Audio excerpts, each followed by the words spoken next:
Hello বন্ধুরা, তোমরা সব কেমন আছো?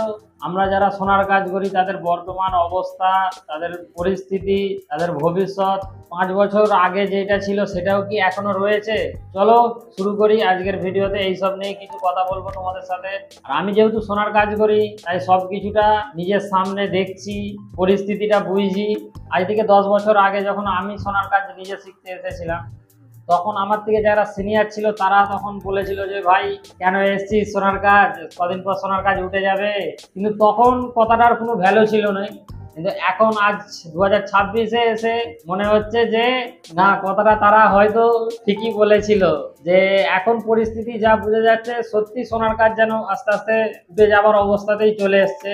আর আগের যারা পুরনো কারিগর ছিল তারা তো অনেকেই অন্য কাজের কথা ভাবছে। ধরো যারা সিনিয়র ছিল, যারা একটু আগের কারিগর, তারা তো এখন সোনার কাজ ছেড়েই দিচ্ছে, ছেড়ে দিয়ে অন্য কোনো কাজের কথা চিন্তা ভাবনা করছে। এখন সবকটা সোনাওয়ালা ছেলের মুখে একটাই কথা, এইভাবে আর কতদিন চলবে?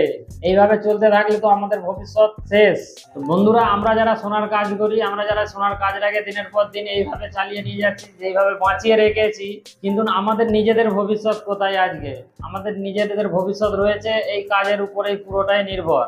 কিন্তু আজকে আমাদের ভবিষ্যৎ কোথায়? আমরা যে সোনার কাজটাকে এতদিন ধরে দিনের পর দিন করে এসেছি, এই সোনার কাজটাকে রীতিমতো বাঁচিয়ে রেখেছি আমার মতন হাজার হাজার কারিগর। আর আগে ছিল কি, আমরা একটা মাস গেলে নিশ্চিত ইনকাম থাকতো আমাদের, একটা যে মাস গেলে একটা আমরা নিশ্চিতভাবে একটা ইনকাম করতে পারতাম। এখন সেটুকুও তো নেই।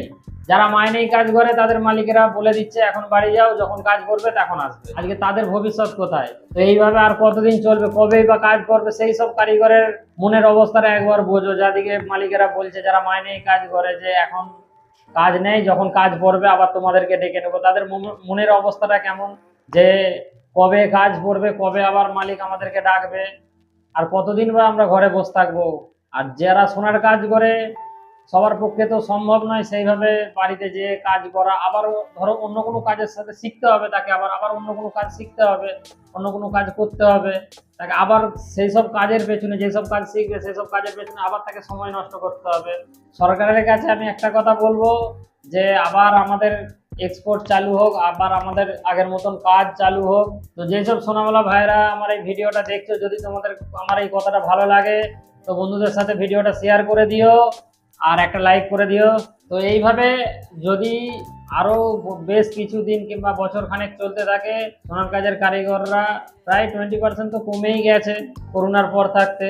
তো যদি এইভাবে আরো কিছুদিন, বেশ কিছুদিন চলতে থাকে, আরো বছর খানেক চলতে থাকে, আমি নিজে মনে করি যে সোনার কাজের কারিগর 50%-এ চলে আসবে। তাও কি বলে, 50%, 40% পুরো কমে যাবে সোনার কাজের কারিগররা। তারা যে যার অন্য লাইনে চলে যাবে, যে যার অন্য কাজের সাথে যুক্ত হয়ে যাবে। এবার যদি সেখানে ঠিক মতন প্রফিট হয়ে যায়, তার মান্থলি ঠিক মতন ইনকাম হয়ে যায়, সে তো আর পেছন দিকে ফিরে দেখবে না, তাই না? তো আমি সরকারের কাছে এটুকুই অনুরোধ করব যে আমাদের আগের মতন এক্সপোর্ট চালু করা হোক, আমাদের আগের মতন কাজ চালু করা হোক, এটাই আমার অনুরোধ। তো বন্ধুরা, দেখা হচ্ছে আবার নতুন কোনো ভিডিও নিয়ে। তো আজকের মতন এতটুকুই। তো